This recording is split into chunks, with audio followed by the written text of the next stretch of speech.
Boa. Bom, então, boa tarde a toda a gente. Agradeço muito a participação, agradeço muito também o convite. Muito feliz de participar de um evento assim e partilhar, falar um pouco do meu processo de trabalho sobre ilustração de board games. Na verdade, eu faço trabalhos para livros e revistas e jornais. Eu vou mostrar um bocadinho do que eu faço aqui, fazer uma apresentação rápida, para entrar no universo dos board games, porque eu acho que tem uma familiaridade, uma similaridade, pelo menos na construção das imagens, das ilustrações, de quem trabalha com jogos e livros, que são os dois universos que eu transito bastante. Também trabalho com jogos digitais também. Eu tenho trabalhado em alguns projetos junto à DGE, com a Universidade Nova, e também com a Porto Editora para jogos educativos. Então, falando do mercado profissional, é uma coisa que está em extrema expansão, assim, né? Porque cada vez mais nós vamos ter essa interatividade do entretenimento com a educação. Então, eu vou partilhar um pouco do material que eu tenho aqui. E vamos conversando. Meu nome é esse aí, nós estávamos falando sobre os nomes agora há pouco, Weberson Santiago. Eu sou brasileiro, vivo cá em Lisboa há mais de 3 anos. Já trabalhei na Universidade Nova, como eu disse, alguns projetos, trabalho para a Porto Editora e sou coordenador de curso de ilustrações da ETIC. O meu trabalho de ilustração, ele transita por diversas áreas, até é uma questão de... eu gosto muito de mudar um pouco de trabalho, não ficar só numa área específica, porque eu acho que uma alimenta a outra. Trabalhar para livros, trabalhar para jornais, para revista, para jogos, vai dando um frescor, porque a gente tem uma tendência a trabalhar de uma maneira de repetir fórmulas. E quando a gente transita por algumas áreas correlatas, acaba trazendo um pouco desta liberdade para a gente, para o nosso trabalho. Então, esse aqui é uma capa de livro que eu fiz, na verdade era um box, era uma caixa de livro, do livro do Victor Hugo, é uma versão brasileira dos Miseráveis, para a Companhia das Letras.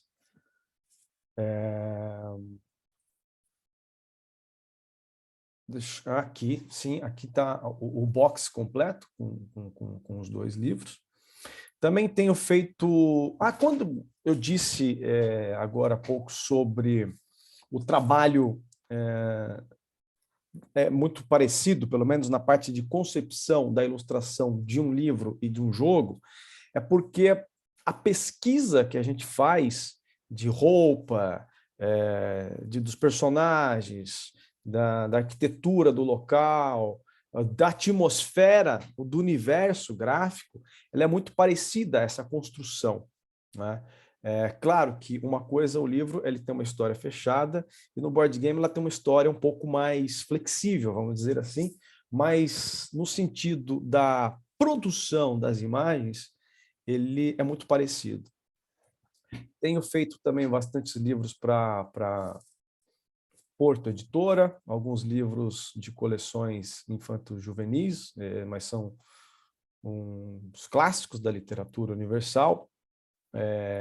Eu tenho feito muito clássicos da literatura universal, porque em 2010 eu fiz uma coleção de livros de ópera, e desde então aquilo virou um portfólio grande e me convidam, e eu fico muito feliz, porque trabalhar com textos bons é sempre bom, né? Aqui mais alguns livros das coleções da Porto Editora. E muitos desses livros têm sido feito trabalhos com jogos educativos, sabe? Nos manuais escolares e alguma parte digital. Então, ele acaba sendo o ponto inicial para um desdobramento de algo maior. Aqui mais alguns livros dessa coleção que eu tenho trabalhado nesses últimos anos. E um pouco também de outros trabalhos com livros, que acabou sendo... Este livro, por exemplo, ele tem uma versão digital. Ele não é bem um jogo, mas tem uma interatividade que a gente pode até discutir sobre esse aspecto também. O livro, no papel, ele vai continuar existindo, né? Ainda bem, porque eu gosto muito, mas os livros digitais, ele tem uma interatividade que a gente pode até começar a discutir o quanto essa interatividade pode ter uma jogabilidade ou uma similaridade com os games. Revistas, eu faço também muitas ilustrações, e é importante destacar que essa parte das ilustrações, ela permeia não só o trabalho, quando a gente vai falar de jogos, principalmente, muitas ilustrações, elas não são definitivamente o produto final. Se faz muitas ilustrações, muitos desenhos para o planejamento do trabalho, né? E a gente às vezes não vê boa parte dessa produção que é feita porque ela fica nos bastidores, nem tudo, né? Como numa animação também, nem tudo que é produzido acaba entrando no produto final, e o desenho é muito utilizado como um raciocínio, como uma construção, ele vai sendo um elemento, né, de pesquisa para criar essa atmosfera gráfica que vai compor um projeto.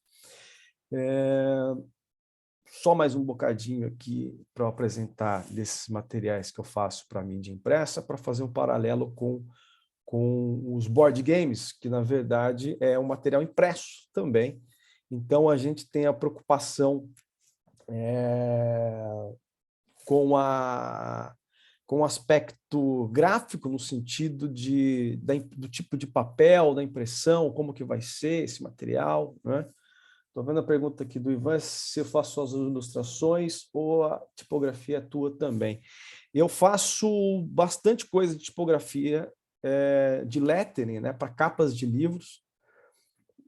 Vou ver se tem alguma coisa aqui na apresentação, mas capas de jogos eu tenho feito muito essa parte tipográfica também. Eu não cuido do design gráfico em si, do projeto, mas em alguns aspectos eu acabo trabalhando com a tipografia, que na verdade são desenho de letras, né? Tipografia, a gente sempre separa uma coisa da outra. Uma coisa é desenho, outra coisa são as letras, e na verdade as letras são desenhos, né?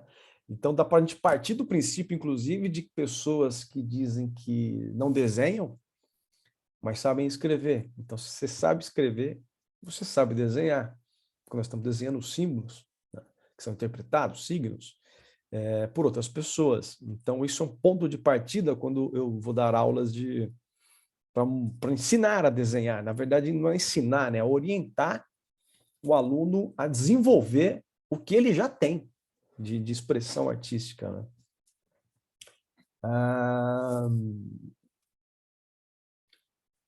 O que eu gosto de trabalhar com essa parte das revistas, né, e os board games, às vezes vai... Aqui, sim, chegamos aos board games finalmente aqui. Eu separei alguns aqui. Eu tenho trabalhado com board game desde 2012, eu acho. 2012, 2013, 2014. 2014 foi o primeiro board game que eu fiz, que é essa versão brasileira do Coop, que é esse aqui,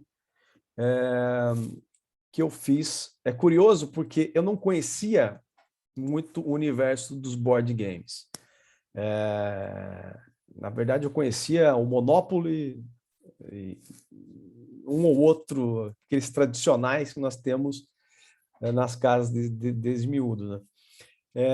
E eu fui fazer uma pós-graduação em design gráfico e reencontrei um amigo que ele tinha e tem uma editora de publicações de board game, e ele me disse que estava trazendo um jogo, naquela altura era no Brasil, ele estava levando ao Brasil um jogo que era americano, que é o Coop, e ele precisava ele estava pensando em fazer uma arte nova, para não usar a mesma arte, ele poderia usar a arte, mas ele quis fazer uma arte diferente, e me convidou. Foi nessa altura que eu tinha feito aquele trabalho da ópera que eu mencionei, de 2010, que ele tinha lembrado, falou, nossa, aquilo poderia ter uma característica muito boa para isso, então vamos tentar fazer alguma coisa. E eu fiz o Culp, e a partir daí eu comecei a ver que o universo de board games era muito maior do que eu imaginava.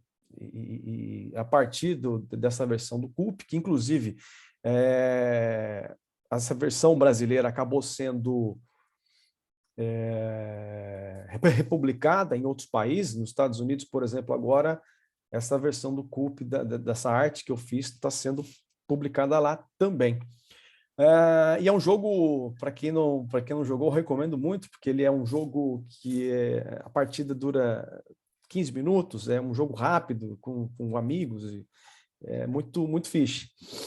E a partir daí eu fui sendo convidado para trabalhar com outros board games, porque o meu interesse na altura era nos livros, eu só fazia livro e não conhecia muito board game.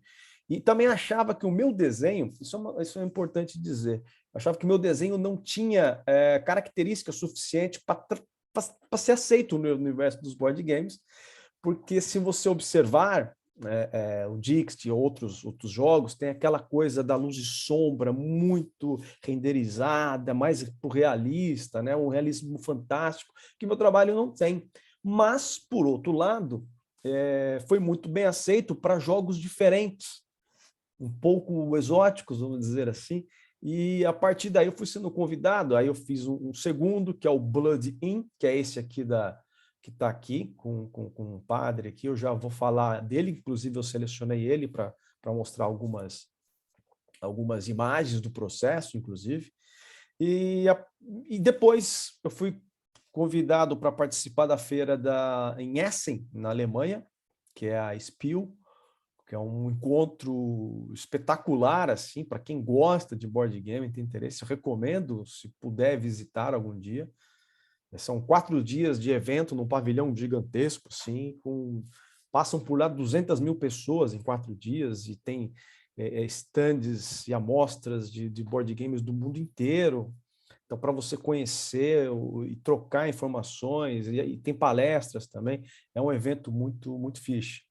Aconteceu agora em outubro, em Essen, é uma cidade próxima à Colônia, na Alemanha. E, por exemplo, o que o professor Ivan perguntou de tipografia, esse do Fuji, por exemplo, foi publicado na Alemanha, a tipografia é minha também. Tem alguns outros que eu não sei se eu separei aqui. Eu separei alguns para não ficar demasiado também. Eu quero falar, eu separei 2 board games para eu falar um pouco da produção deles. E quando eu disse que ele parece um pouco com a produção de um livro, não só no aspecto da produção, mas me alegra muito trabalhar para livro e board game, porque um livro, posso até perguntar agora aqui, mas é uma pergunta retórica, cada um vai ter uma resposta de que às vezes tem um livro desde a infância que carrega e guarda com muito carinho, e aquilo vai percorrer uma vida inteira. Um livro é para durar uma vida inteira, né? E a gente carrega aquele livro, olha com carinho às vezes, tal. A conexão que a gente cria com o objeto do livro é muito interessante. E com o board game também. E o board game tem uma outra coisa, porque quando você joga, a maioria dos jogos é compartilhado, né? Então você está sempre com amigos, está sempre com colegas, está sempre com boas lembranças quando você quando você vê um board game. Então, para eu pensar que o meu desenho está fazendo parte de alguma coisa no imaginário das pessoas e no momento de feliz, né? Um momento que a gente tenha boas lembranças, assim como no livro, me alegra muito. Então, por isso que eu gosto muito de trabalhar para esta parte dos board games. E claro, quando a gente fala de games em geral, os digitais, mas eu sou eu gosto muito ainda dessa questão do físico, né? De você pensar na caixa do board game, você pensar nas cartas, enfim. gosto bastante dessa materialidade. Este jogo, o Blood In, ele foi publicado na Bélgica, é da Pure Games. O nome original é L'Auberge Sanglante, eu não vou conseguir pronunciar agora, mas é um jogo que, na verdade, ele foi republicado em diversos idiomas. Eu acho que ele já está para 8 ou 10 idiomas, e é um jogo que ele vai sendo cada vez... Agora, por exemplo, ele estava falando da Rússia, esse ano ele foi publicado na Rússia também. Eu não vou falar muito da jogabilidade, para a gente não se estender muito aqui, e como o enfoque é mais na parte artística, na parte da produção das ilustrações. O que me atrai no board game, que eu estava dizendo, do aspecto físico, né? Porque ele tem diversos componentes que a gente pode trabalhar com a ilustração, e a parte de design que eu gosto, que eu já estudei, que também já dei aulas, ela se completa, né? Então a gente pensa num produto, a gente pensa num produto físico, a gente pensa numa narrativa, a gente pensa numa unidade, ele tem um monte de coisas e características que a gente pode desenvolver nessa parte gráfica. Então aqui dá para a gente ver a caixa, o tabuleiro, algumas peças, alguns tokens, as cartas. Então tem uma série de coisas para a gente desenvolver e pensar. Eu tenho aqui, por exemplo, os primeiros esboços, alguns desenhos iniciais desse jogo. Então, só voltando aqui, esta é a capa, né, do padre, e aqui os primeiros esboços, mesmo rabiscos, que eu fiz. E esse jogo eu fiz todo ele, o traço no papel, e a cor digital. Então, tem alguns originais desse livro. O Culp também. Então, tem jogo. Quando eu tenho mais tempo para produção, eu gosto de trabalhar no papel, e a cor apenas no digital, às vezes a cor com pinturas mesmo. Vou até recomendar depois um outro ilustrador que faz muita coisa pintada, ele faz cartas de Magic. Inclusive, ele teve cá em Portugal, em Setúbal, há 2 meses atrás, teve um evento grande lá em Troia sobre games e animações, assim.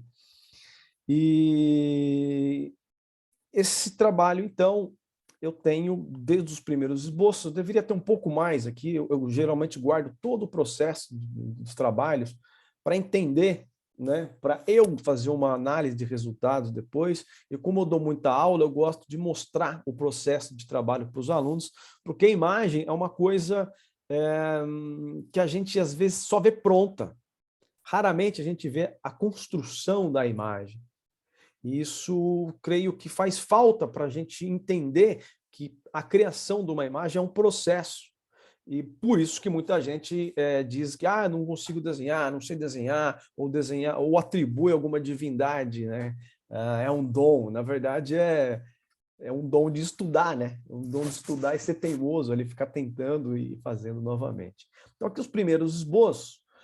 E antes de mostrar novamente parte da arte do jogo, eu vou falar da importância do desenho no dia a dia. Para quem tem interesse em trabalhar com arte para game digital, board, enfim, o desenho como mídia para qualquer outra grande mídia, né? A gente vai acabar precisando de desenvolver o traço. E uma coisa que nós temos hoje, claro, eu trabalho muito no iPad, eu uso o Procreate, o iPad Pro, ele simula muito os materiais analógicos, é maravilhoso. Sou extremamente a favor.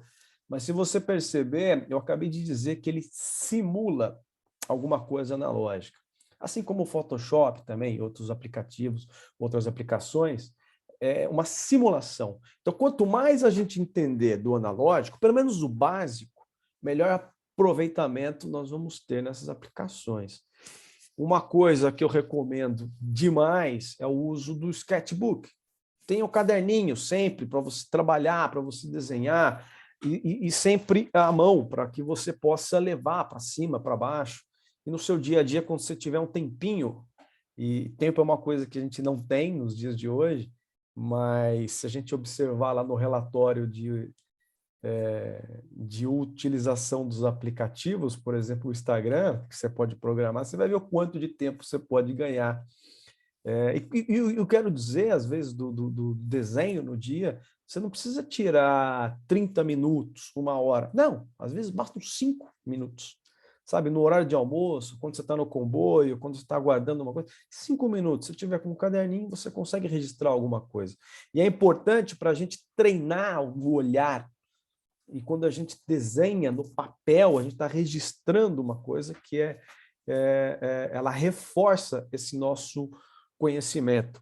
Aqui eu tenho alguns exemplos. E Lisboa é uma cidade que é maravilhosa para ter sempre coisas boas para a gente observar e redesenhar. Então, tenho aqui algumas coisas da Avenida da Liberdade, por exemplo, que eu fiz com caneta. O outro eu tenho até aqui, se eu achar, tá fácil aqui, ó. Eu trabalho com, eu comprei uma cigarrilha, não tem cigarros, mas tem tinta. Eu abro ela aqui e carrego comigo um pouquinho de guache aqui. Então, me permite trabalhar.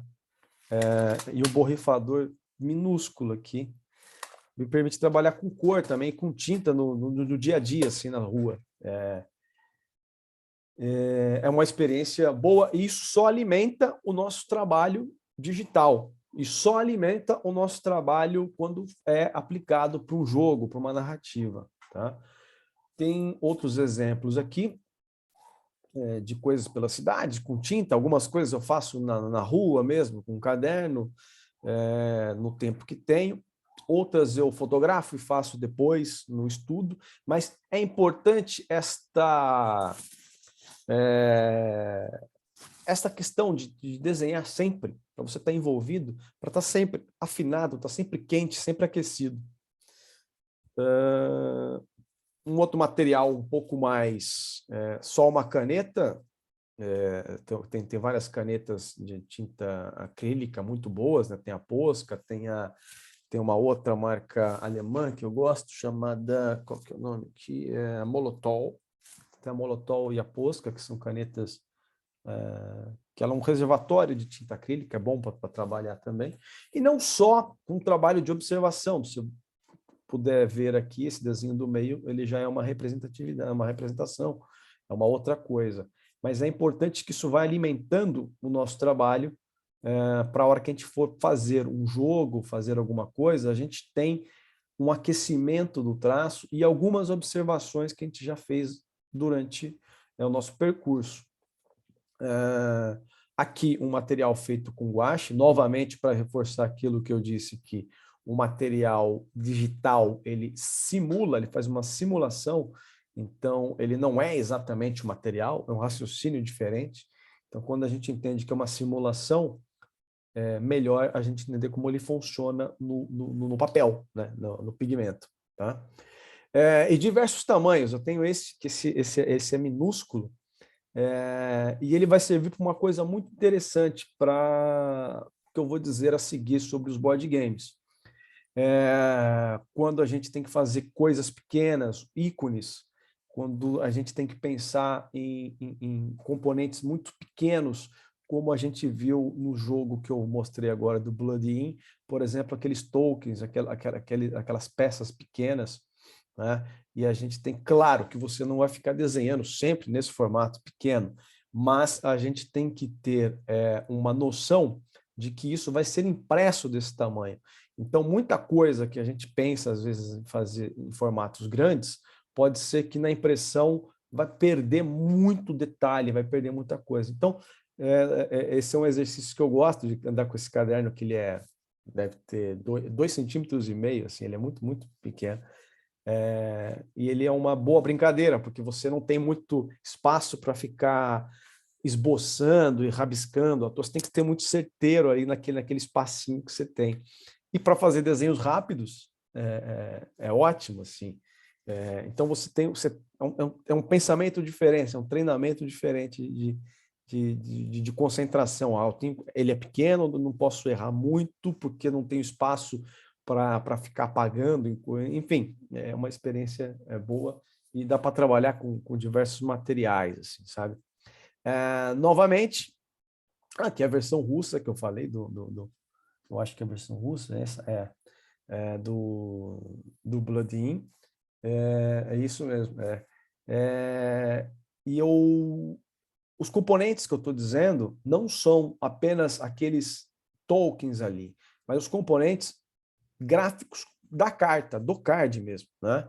Tem muita coisa minúsculas no board games que é muito mais na parte de design gráfico, né? Que é uma parte mais de ícones, mas na ilustração a gente tem que planear, tem que pensar, planejar esses espaços, porque uma coisa é desenhar, isso que eu acho que difere muito o amador do profissional, né? Porque o amador ele ama, né? A própria palavra, etimologicamente, ele ama aquilo que ele está fazendo, é ótimo, maravilhoso, mas o profissional, ele ama, mas ele também, ele sabe, que ele consegue entender todos os parâmetros daquele projeto. Então, acho que quando a gente desenha só de maneira amadora, normalmente a gente não enquadra em algumas diretrizes de projetos, não é?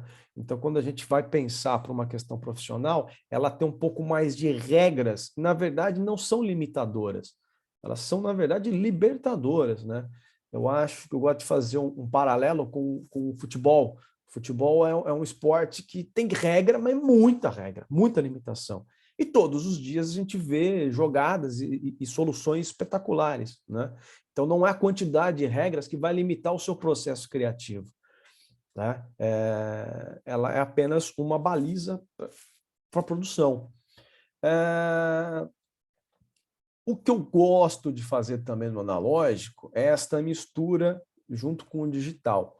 Esse trabalho foi feito todo o traço no grafite, vocês viram, eu mostrei logo no início aquelas fotografias dos desenhos, e a cor no digital. Mas a cor, eu também faço uma simulação como se fosse um material analógico, porque eu acho que dá uma identidade melhor, sabe? Porque uma coisa que me incomoda muito em portfólio de ilustradores, assim, às vezes, você entra nas plataformas, o Behance, por exemplo, que é maravilhosa, recomendo que você tenha um portfólio, mas às vezes você vê o trabalho de um artista, outro, tudo muito parecido, porque ele utiliza as mesmas ferramentas da mesma maneira. Então, as aplicações, elas são uma armadilha para nesse quesito. Tem que ficar muito esperto para ver como que a gente pode ter mais personalidade no trabalho. E por isso que eu reforço e indico muito esta exploração do trabalho analógico, porque ali você vai incorporar coisas para o seu trabalho digital que vai te dar personalidade no trabalho, né? Vai dar um diferencial entre outros artistas, o que é o mais interessante da arte, né? O interessante é a gente entrar no museu, entrar não só na arte, como a gente diz, de museu, mas na arte do dia a dia mesmo, assim. A gente gosta das coisas diferentes, né? Se fossem todos iguais, fica um pouco banal e você não se surpreende com nada. E esse aspecto da mistura do analógico com o digital, a gente consegue valorizar, por exemplo, os erros, né? Os erros, os defeitos do grafite, por exemplo. Eu lembro muito quando começou muito essa parte digital na ilustração, eu trabalhava para a revista Rolling Stone, e eu fiz um trabalho que a editora de arte me ligou e falou: nossa, a gente adorou o trabalho, que brush você usou do Photoshop para simular o lápis? Eu falei: não, é lápis, foi feito no papel mesmo.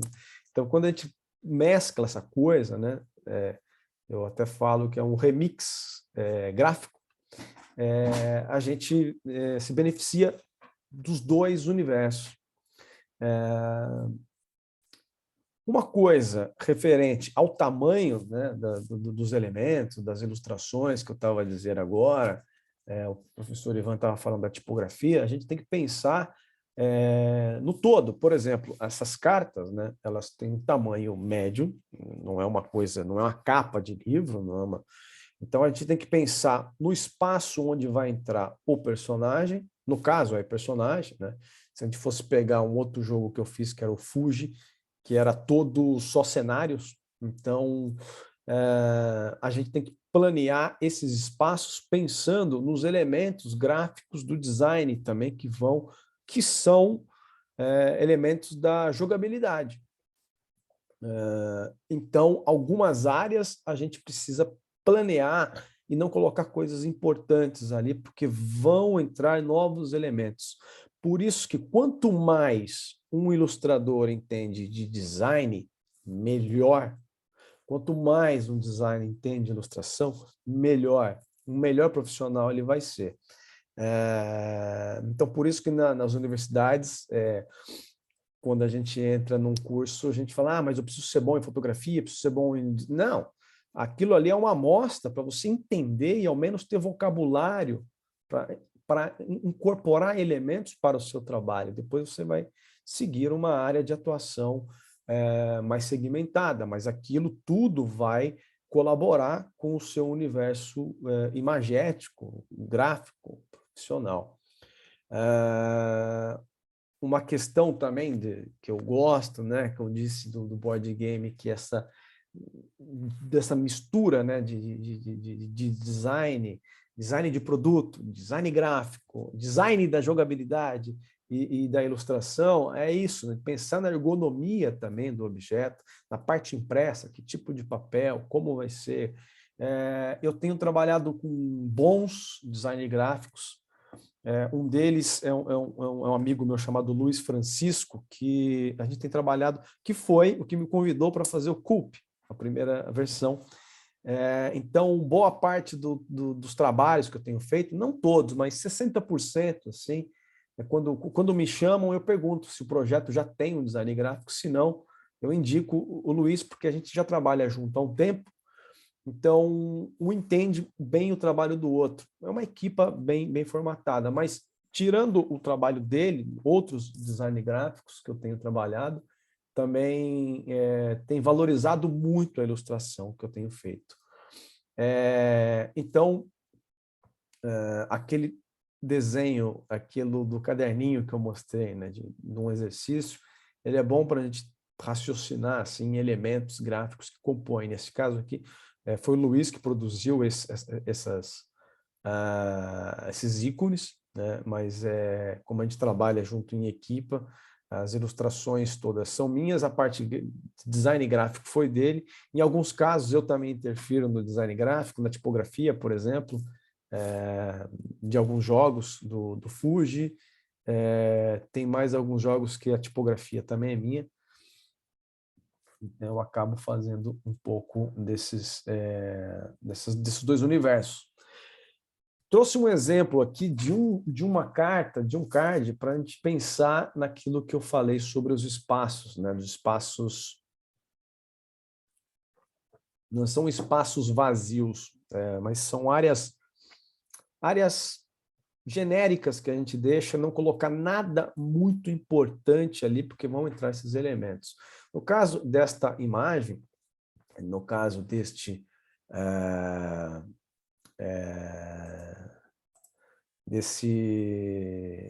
card,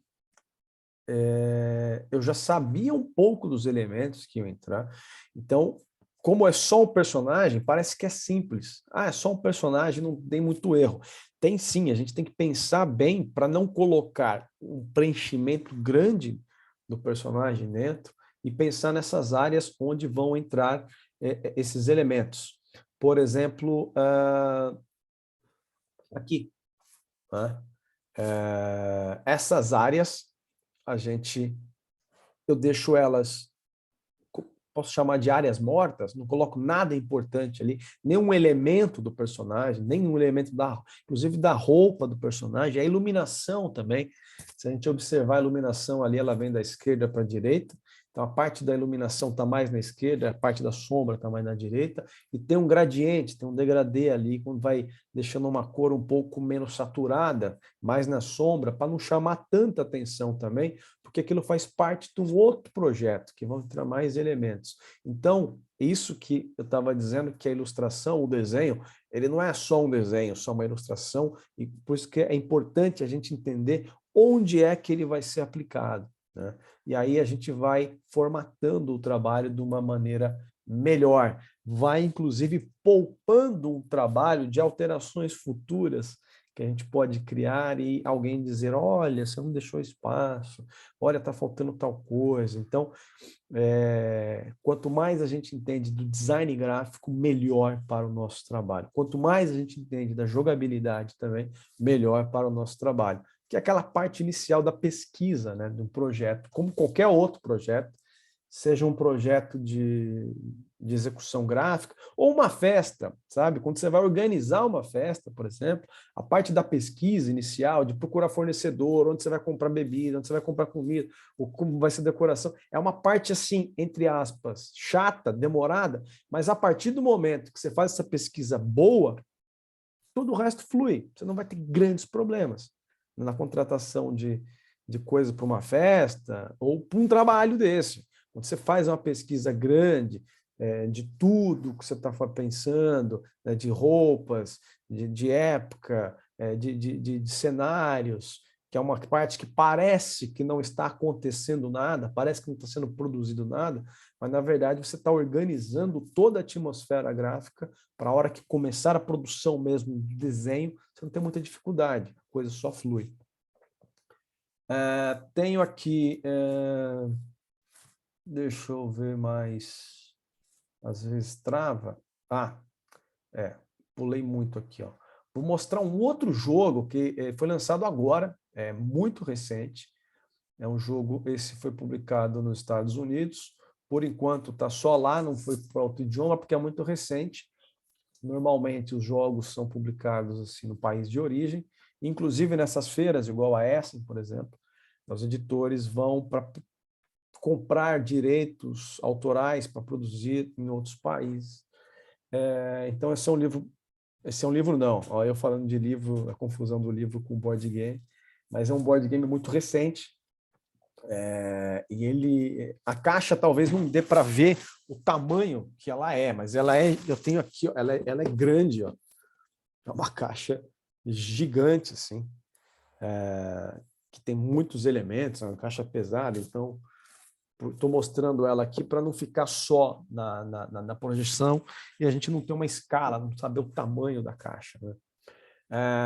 É uma ilustração diferente daquela do Blood In que eu mostrei, que é uma coisa mais tétrica, assim. Essa é uma coisa mais de fantasia, mas um pouco é um jogo mais leve, é um jogo mais festivo, assim, muito mais divertido. O outro também, mas o outro é muito violento, mas esse já não tem, ele é mais para uma faixa etária um pouco maior, que eu trabalho bastante com a literatura infantil, que é uma coisa, eu também sou autor de livros infantis, eu escrevo alguns, e é um universo rico, né? Porque ele não é limitado, assim. A gente pode trabalhar com gêneros de terror, aventura, tudo com a ilustração infantil.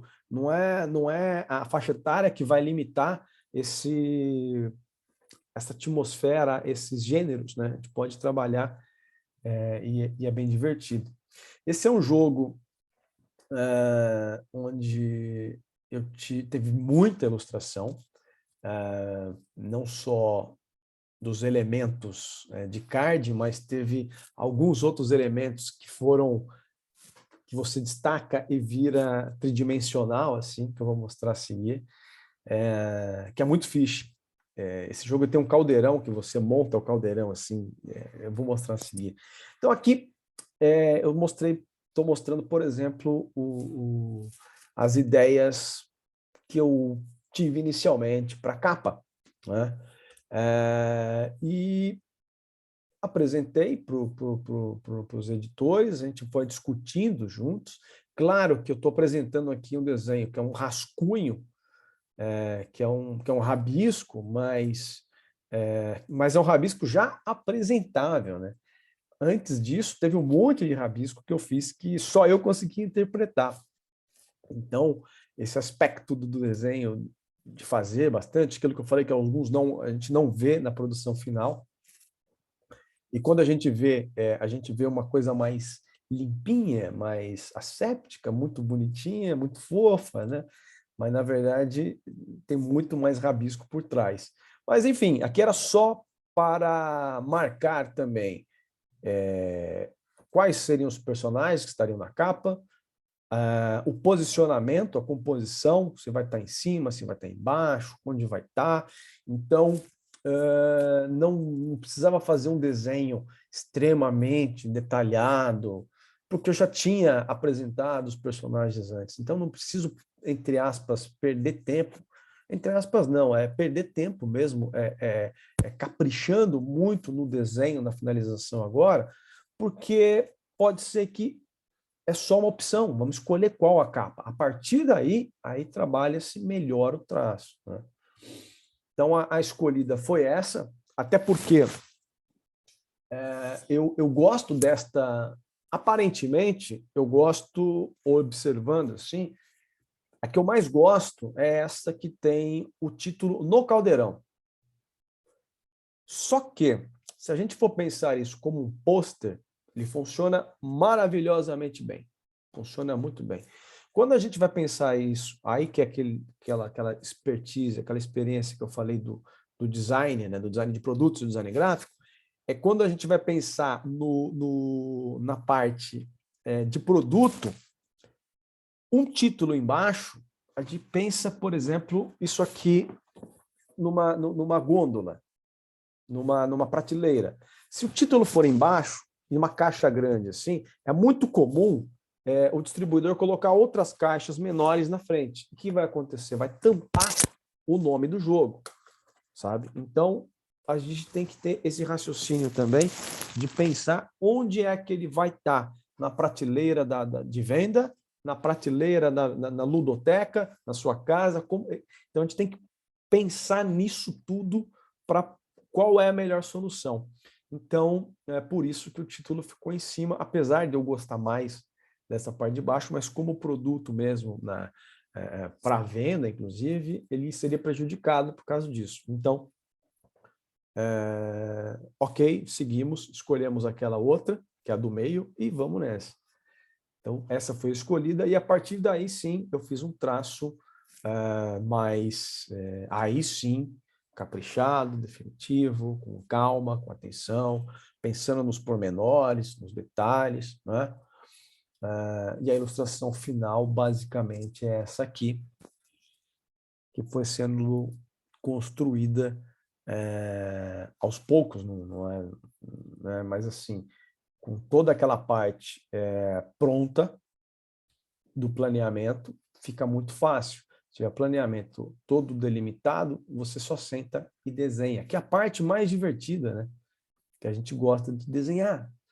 Então, quando a gente faz um planeamento bom, a gente vai se divertir muito mais na produção. Aqui só uma questão, pensando sobre caixa também, né? Eu sempre faço ele muito maior nas laterais, mas muito maior mesmo, que na parte de design gráfico a gente chama de sangria, né? Que é uma parte onde é o blend, né? Que vai um pouco além do corte da gráfica, mas para pensar a caixa, se o desenho for continuar nas laterais. Nesta aqui, por exemplo, ele continua embaixo, né? O caldeirão ele continua embaixo. Depois, o desenho na lateral, ele também continua, mas ele está numa marca d'água, ele está bem mais leve. Para não ter que pensar só no negócio inicial e depois o produtor gráfico dizer que não, nós vamos ter que colocar um pouco mais de arte. Aí dá um trabalho muito maior. Essas coisas a gente vai aprendendo no dia a dia, né? Aqui está o desdobramento, os boards, as cartas e o caldeirão que eu disse, que esse jogo é muito fixe, por isso que você tem de papelão, você destaca e monta um caldeirão físico, assim, tridimensional. E essa foi uma solução do Luiz Francisco, que é esse meu amigo aí e parceiro nesses trabalhos, que ele cuida mais dessa parte do design gráfico, de alguns projetos que eu trabalho com board game. Ele é dono de uma editora chamada Grok, e é muito... A solução que ele encontrou para o caldeirão, eu achei muito, muito fixe. E porque você vê tridimensional, uma coisa assim, né? E nesta parte dos jogos, né? De você pensar no... Você está entre amigos, aquilo que eu estava dizendo logo no início. Aqui algumas cartas com elementos. Esse é um jogo que tem muito mais texto, né, na carta. Eu apresentei aqui os esboços iniciais, logo no começo do projeto. Foi o primeiro desenho que eu fiz para a gente ver o tipo de personagem que iria compor. É um universo com vários tipos de bruxas, uma mais sofisticada, umas mais jovens, outras mais velhas, para ter essa pluralidade, assim, inclusive de identificação, né, de quem está jogando com os personagens. Eu acho isso interessante. E uma escolha de paleta de cores, né, para a cor. Às vezes no board game a gente faz um desenho muito fixe, mas tem que, às vezes, uma cor de fundo que a gente não gostaria que ela tivesse ali, mas ela está em função da jogabilidade. Então a gente não pode cair nessa armadilha de que vou fazer tudo de um jeito e depois a gente vai pensar na jogabilidade. Aquilo que eu disse, tem que ter todo o planeamento primeiro para você não se decepcionar tanto. Para você entender o projeto, fica mais fácil de você escolher cor, essas coisas todas. Tá?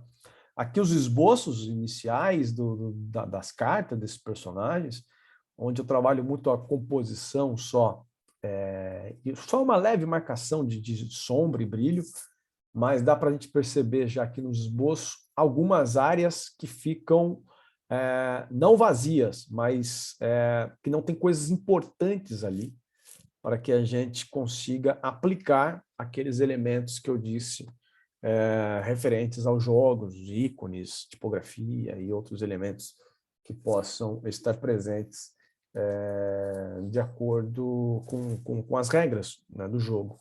E tem uma outra coisa, falando em regra, né, num projeto de board game assim, nós temos ainda o livro de regras, que é quase um livrinho mesmo, ilustrado. Então, assim, é uma mistura de vários elementos gráficos num projeto só. Aqui, por exemplo, nessa personagem, né? Então, veio uma característica para eu entender que era uma personagem, uma bruxa, meio fada, alguma coisa assim. E eu apresentei esta parte, esse inicial, e o diálogo entre editor e outros membros da equipe são muito bons, porque quem está muito só no desenho, por exemplo, acaba ficando com o olhar um pouco preso naquilo, e outras pessoas que estão em volta conseguem identificar coisas que a gente, justamente por estar com tanto olhar preso naquilo, a gente consegue não identificar. Então ele disse, olha, vamos colocar, ela está muito, muito bailarina, vamos colocar uma coisa mais de vestido e alguma poção na mão, né? Alguma coisa assim. E só que, por isso que a importância dos estudos, do rascunho, né? Da apresentação disso. Porque se eu tivesse finalizado, depois ver, identificar, dá muito mais trabalho ter que alterar isso. Então, por isso que essa parte do desenho, do rabisco, ela é fundamental para que a gente entenda o processo de construção de uma imagem, né? E claro, que nós estamos falando de board games, mas eu trabalho com alguns jogos também digitais, que aí são outras preocupações, né? Sobre como que aquilo vai ser, se aquilo vai ser no computador, se aquilo vai ser no telemóvel, responsivo. Nesta parte a gente precisa adaptar esta parte em função do jogo também. Mas não vou entrar nisso aí, é um tema para uma outra ocasião. Aqui, desse jogo que eu estou mostrando agora, para mostrar justamente esta parte do esboço, da parte da cor e da parte da aplicação. Como eu disse, é um jogo que tem um rodapé, de texto, uma interferência muito grande. Eu tive que fazer escolhas no começo de fazer, ou a ilustração ficaria muito pequenina em cima, e o texto embaixo, ou fazer dessa maneira, onde boa parte da ilustração saberia que seria sobreposta com alguma coisa, mas então a parte importante da imagem eu deixei para cima, no centro dela, que no caso é essa personagem, que ela tem esse poder de controlar o vento e tudo. Então, você consegue identificar com a iluminação ali e acaba não perdendo, não prejudica a ilustração também em si. Mas, de qualquer maneira, também fico com uma imagem, se fosse utilizar apenas para um pôster, para um cartaz, alguma coisa, ela funciona também. Uma questão sobre os detalhes, muitos dos detalhes que a gente fica pensando em fazer numa imagem, justamente porque utilizamos muitas coisas digitais, a gente consegue dar um zoom muito grande. No analógico, a gente não fica desenhando em cima do papel, a gente não usa uma lupa para fazer detalhes. Claro que alguns ilustradores utilizam, mas assim, no geral, no dia a dia não se usa. No digital, a gente tem essa capacidade de dar zoom em tudo. E a gente, às vezes, esquece que aquilo vai ser impresso pequeno. Então, digo também, entre as coisas importantes, se você tem interesse em fazer coisas para board games assim, imprima, sempre que puder, faça uma impressão do material que você tem, no tamanho original, para você verificar, porque às vezes não adianta você fazer, por exemplo, fio por fio desse cabelo, e brilho e tal, você vai sumir, vai ficar pequeno, tá? Então, assim, funciona, tá ótimo, tranquilo. Eu não preciso encher tanto detalhe aqui, porque às vezes na impressão, inclusive, vira uma coisa, um borrão, assim, sabe? Coloca tanto detalhe que o tamanho que vai sair, você teve trabalho desnecessário. Aqui, um outro trabalho que eu fiz recentemente, que é um jogo para os Estados Unidos também, ele acabou de ser lançado no Japão também, chamado Avalon. Mas tem uma versão nova agora, que é o Quest e o Avalon junto, que é da Indie Games, que é um jogo que também teve muita coisa de cards, muita coisa de elementos. Esse não teve tantos elementos quanto esses outros dois que eu mostrei, mas isso eu vou deixar para uma próxima oportunidade, porque em função do tempo também, a gente tinha planeado, pelo menos para eu falar diretamente, durante 1 hora. Nós começamos às 13h10, nós estamos chegando já perto das 14h10. Eu vou encerrando essa minha fala, mas abrindo para perguntas, e se alguém quiser colocar algum ponto, alguma coisa, fiquem à vontade. E também aqui mostrando que você pode ver, se você quiser ver esse jogo do Avalon, por exemplo, ou outros completo, eu estou atualizando o meu site recentemente, que estava muito desatualizado, e eu estou colocando tudo lá, e tem muito. Eu gosto de colocar no site coisas sobre o processo de trabalho, né? Sobre essa parte aí que a gente estava falando dos conceitos, dessa parte da produção. Acho importante para quem tem interesse no aprendizado da arte, para ver uma parte, pelo menos, desse processo de construção da imagem. Porque quando a gente vai estudar qualquer outra coisa, a gente desmonta a coisa, né? Quando a gente vai estudar a parte de automobilismo, a gente desmonta um automóvel, a gente vê os sistemas, né? O sistema de elétrico, sistema eletrônico, sistema mecânico, né? E a gente vai vendo os componentes. E na imagem, a gente vê sempre ela pronta e fica, como que aquilo foi feito? E parece que aquilo foi feito, sim, num passe de mágica, quando, na verdade, São muitos desenhos, muitos rabiscos antes. Então, quem quiser ver um pouco mais desses jogos e outras coisas que eu faço, pode entrar lá no meu site, que é esse aqui, webersonsantiago.com, que tem lá uma série de coisas do que eu tenho feito.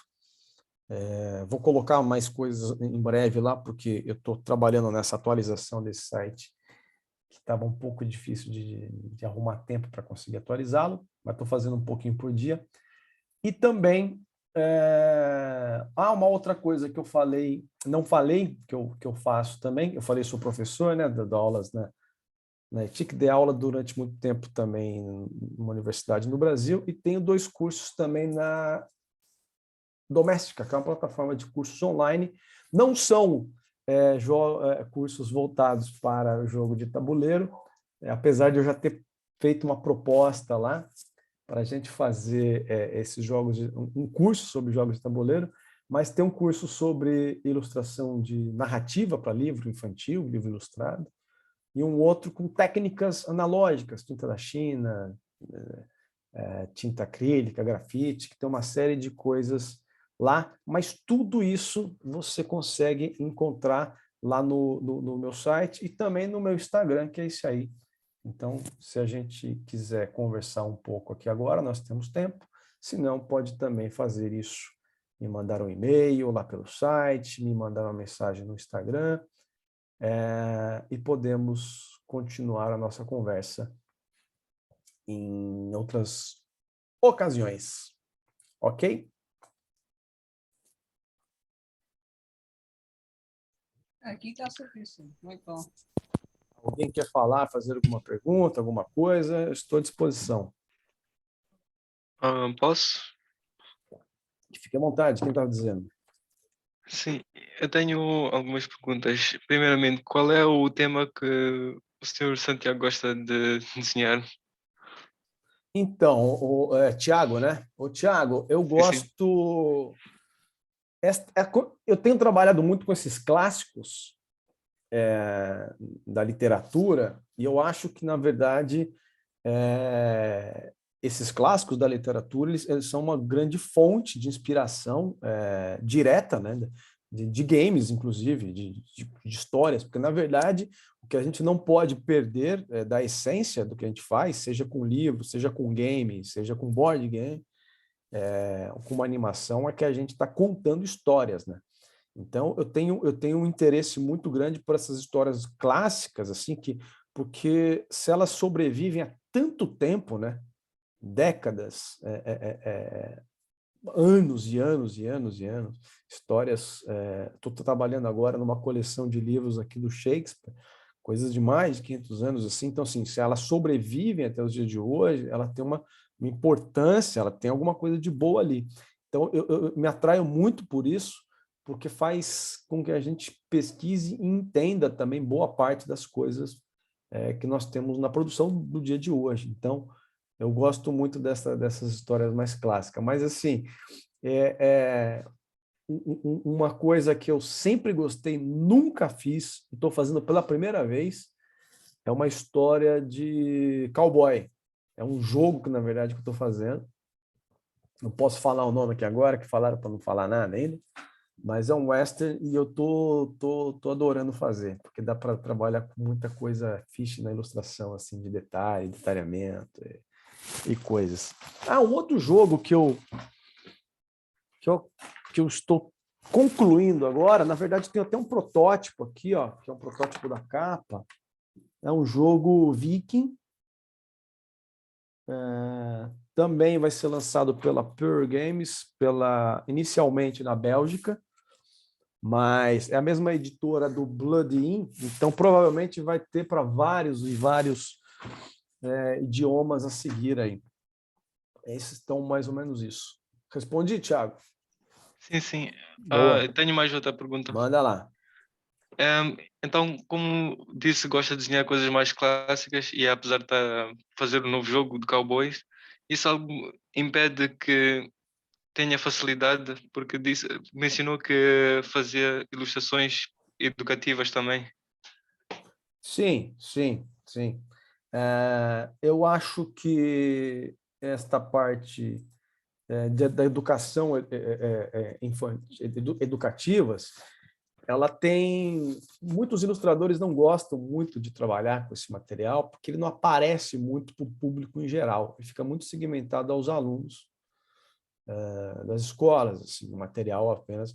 Só que, para mim, eu acho que a parte mais nobre da ilustração é essa, porque você está lidando diretamente com o aluno e você tem que apresentar, entregar para esse aluno, né, de diversas áreas, primárias, secundárias, o melhor que você pode ter de ilustração, né, para não ficar aquela coisa, em alguns aspectos, hoje em dia não tanto, mas assim, o material escolar, o manual escolar é muito chato, ele é boring, é diferente do material que a gente consome de entretenimento.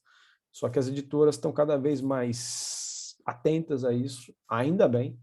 Então a gente tem o mesmo desenho, a mesma parte gráfica que a gente tem do entretenimento que a gente consome, a gente tem também da parte educacional, né? Mais alguém quer fazer alguma pergunta?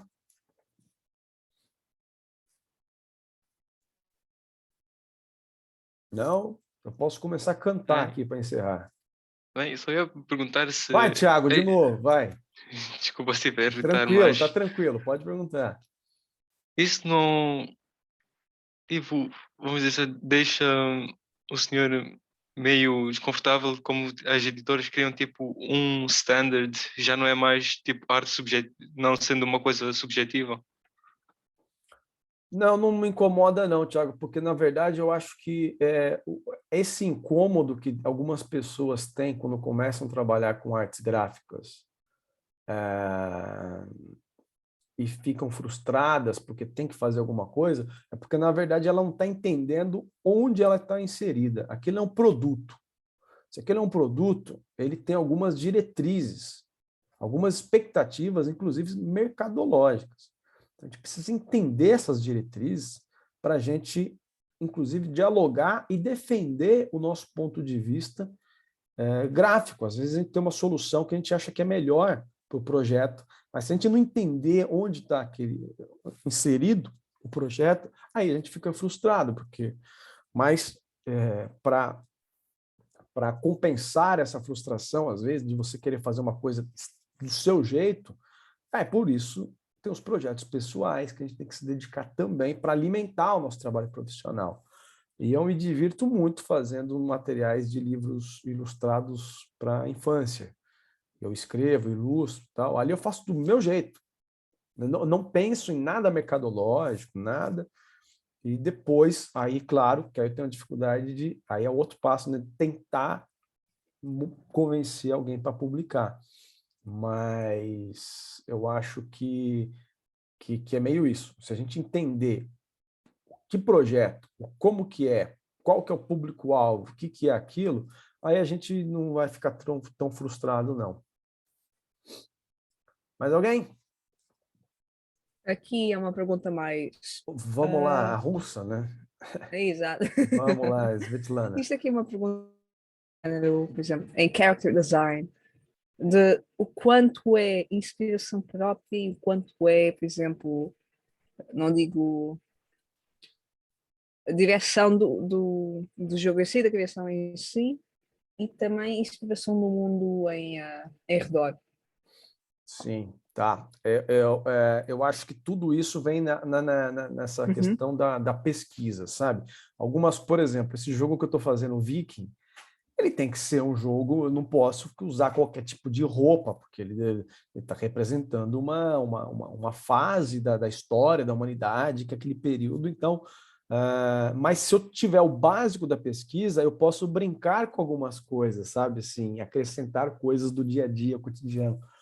Por exemplo, uma coisa que eu fiz agora, poucas pessoas vão perceber depois, mas é uma das personagens que eu fiz para esse jogo, que é uma viking, uma guerreira, tal. Eu desenhei uma cantora brasileira de música pimba. Então ela é caracterizada de viking. Assim. Então poucas pessoas vão entender isso aí, mas assim é uma diversão para mim.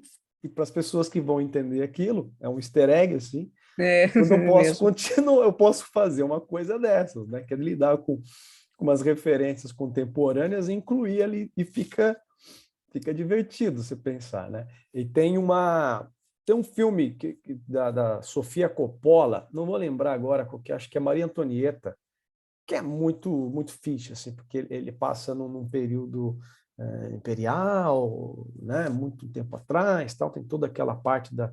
Só que, de repente, ela inclui no meio um tênis All-Star na princesa, sabe assim? Certo. Essas coisas dá para gente... Claro que é um exagero, mas é uma brincadeira que você tem um choque, assim, mas o que está acontecendo? Isso existia? Claro que não existia, mas fica claro que é uma brincadeira. Mas, ao mesmo tempo, essa questão do dia a dia, da observação, é, claro que aí a nossa vivência, né, de experiência de visitar museu, de assistir os filmes, essas pesquisas, elas chega um momento que a gente acaba ficando meio intuitivo. Quando a gente fala de alguns períodos, a gente já entende um pouco, né? Só que a gente está muito acostumado a ver a coisa pronta. Por exemplo, quando a gente vê um filme, a pesquisa gráfica que teve ali é gigantesca da produção, né? Para apresentar tudo mastigadinho para a gente. E quando a gente vai ilustrar alguma coisa, tem uma história que já foi contada num filme, é muito confortável da gente sentar, assistir aquilo, porque toda a pesquisa gráfica já foi feita e está sendo representada ali.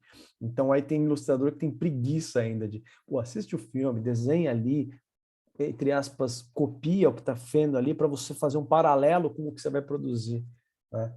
Então, eu acho que você tem que respeitar o período da história, por isso que eu gosto desses clássicos, assim, mas dá para você acrescentar elementos assim que só por diversão também, ok? É fazer o trabalho seu, basicamente. Para não ficar uma coisa tão... Porque por mais que a gente Nossa, que maravilhoso, se eu pudesse trabalhar com tal empresa, tal um projeto, quando chegar o projeto, tal empresa, 2, 3 dias depois você vai estar, nossa, né? Porque assim, faz parte essa parte do desgaste, faz parte de um processo, né? Então a gente vai enfrentar isso em vários projetos. E se a gente não encontrar elementos assim para se divertir no meio, aí ele vai ficando mais e reflete também na qualidade do trabalho que a gente está produzindo. Certo. Mais alguém? Alguma pergunta? Professor Ivan, professor Luiz estão por aí ou não? Qual é que é o segredo do mundo e do significado da vida? Isso aí você vai descobrir no livro que eu vou lançar em breve, para todo mundo ter que comprar. Não sei ainda qual é ainda. A resposta é 42. Eu pensei em dar essa resposta. A toalha e o 42. Sabe que tem uma editora Exato. brasileira chamada Lote 42. Por causa disso, inclusive. É um material Por causa disso. independente, assim, é muito boa, assim, tem muita coisa fixe. E o nome é por causa do livro. Que, aliás, Ok. tem os filmes também, né? Mas o livro é muito melhor, assim. Sim. Os filmes ficam É o uns Guia do passinhos atrás. Mochileiro da Galáxia, para quem não entendeu o que a gente está falando aqui.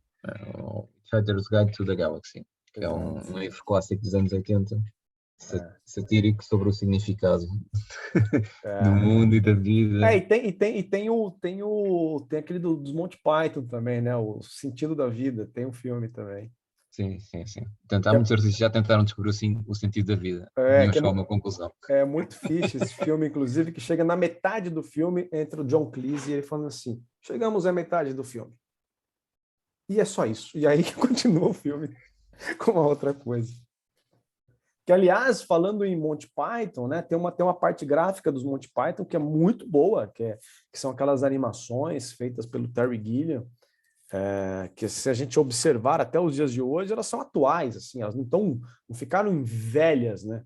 Uma coisa alguma coisa ficar datada e outra coisa envelhecer, né? Aquilo ficou datado no período, mas assim, são boas animações até os dias de hoje, ainda mais quando a gente trabalha com GIFs hoje o tempo todo, né?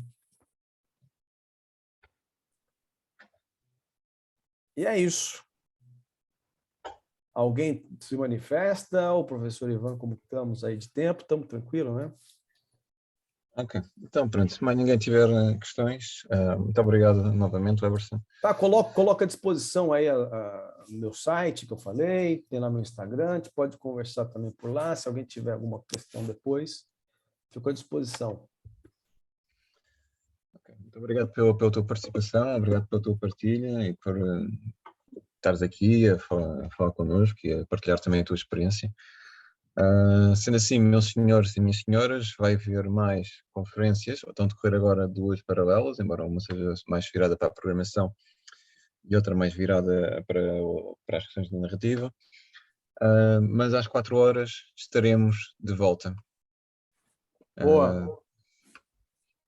Às 4 horas estaremos de volta com mais 2 conferências. Numa bons antigos colegas vossos falar sobre como é que é fazer jogos na universidade e vão dar o exemplo deles do jogo Time Hotel. E depois entras numa sessão paralela, como o Diogo Andrade e o Gustavo Reis, que vão falar sobre motores de jogos, neste caso sobre o motor de jogo Unreal, e quais são as vantagens e grandes vantagens de utilizar este motor de jogo, sendo que o Diogo Andrade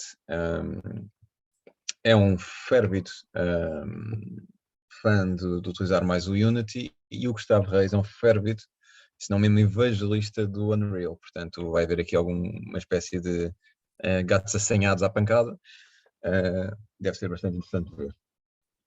Ô, professor Ivan, eu estava vendo uma coisa, o professor Nélio, eu trabalhei com ele nesse projeto da Universidade Nova, ele está junto lá. Sim, o Nélio é o que eu chamo o Jesus dos videojogos. Exatamente, é ele mesmo. Eu ganhei até um desenho aí, foi feito pela Svetlana. E o Diogo Andrade, normalmente eu digo que é o anticristo. Portanto, isto é a única universidade que tem ao mesmo, precisam existir. tem ao mesmo tempo Cristo e anticristo a dar aulas de programação. Professor, muito obrigado novamente, obrigado a todos pela participação. Ok, muito obrigado mais uma vez pela disponibilidade. Malta, até às 4 horas então. Até a próxima.